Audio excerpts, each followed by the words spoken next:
C'est toujours le leader incontesté des caméras embarquées et pourtant GoPro est bien décidé à ne pas s'endormir sur ses lauriers. La marque américaine vient de lancer la 4e génération de ses Action Cam, les Hero 4 Black et Silver, ainsi qu'un tout nouveau modèle d'entrée de gamme. Nous avons pris en main ces 3 appareils vendus à des prix très différents pour y voir plus clair. Après la 3 et la 3 Plus, voici la Hero 4, la dernière année de chez GoPro que le fabricant américain propose en 2 versions, Black et Silver. La Black, c'est le modèle haut de gamme, destiné à ceux qui recherchent la meilleure qualité. GoPro l'annonce comme étant 2 fois plus puissante que la 3 Plus. En fait, en termes de définition, il n'y a pas vraiment d'amélioration visible. En Full HD par exemple, les images de la Hero 4 sont excellentes.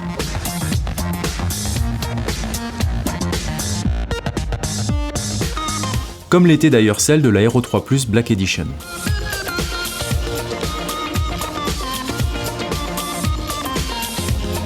La Hero 4 peut aussi filmer en 4K comme la 3 Plus.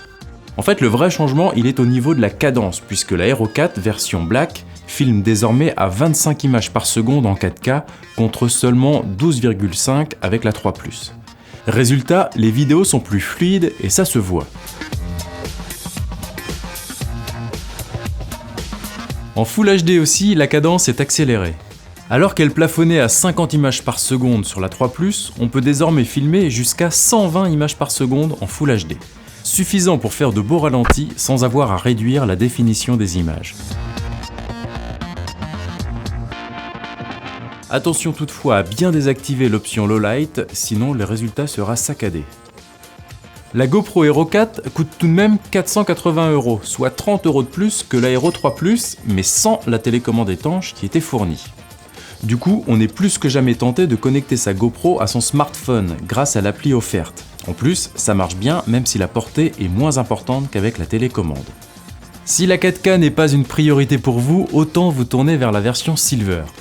Elle permet de filmer jusqu'à 50 images par seconde en Full HD, ce qui est déjà très correct notamment pour faire des ralentis. Et elle coûte quand même 100 € de moins que la Black.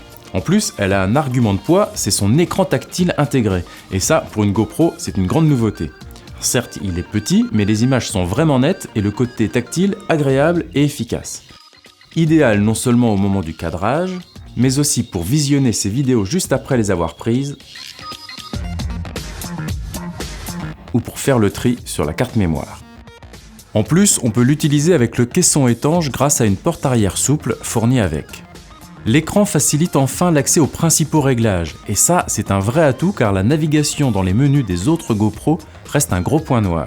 Le fabricant a bien cherché à les simplifier en permettant d'accéder directement aux réglages de l'image par le bouton réservé jusque-là au Wi-Fi, mais le résultat n'est pas très convaincant.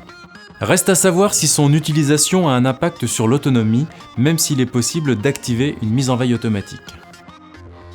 Le fabricant a aussi mis à jour son application, du coup plus besoin d'ordinateur pour appairer la GoPro à son smartphone la première fois, ni pour la mettre à jour.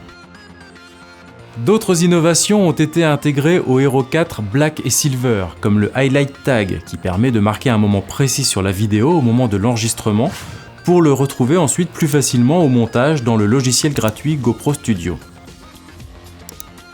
Ou encore le Quick Capture qui permet, en appuyant une fois sur un bouton, d'allumer la GoPro et de lancer l'enregistrement. Une option très pratique aussi disponible sur la GoPro Hero, le tout nouveau modèle d'entrée de gamme vendu seulement 125 €. À ce prix-là, évidemment, pas de 4K. Il faut se contenter d'un mode Full HD à 25 images par seconde. En mode photo, le capteur plafonne à 5 mégapixels contre 12 pour la Black et la Silver, et les options sont très limitées. Mais ce qui manque le plus, c'est certainement le Wi-Fi, ce qui empêche de connecter la caméra à un smartphone, ou encore la prise HDMI pour la brancher sur la télé. En plus, il est impossible de la sortir de son boîtier, ce qui réduit les possibilités. GoPro place une fois de plus la barre très haut. Avec les Hero 4 Black et Silver, vous pourrez laisser libre cours à votre imagination en les associant aux nombreux accessoires disponibles en option. On peut juste regretter qu'elles n'intègrent toujours pas de stabilisateur d'image comme le font certaines de leurs concurrentes. Vous pouvez retrouver les résultats complets de notre test Action Cam sur quechoisir.org.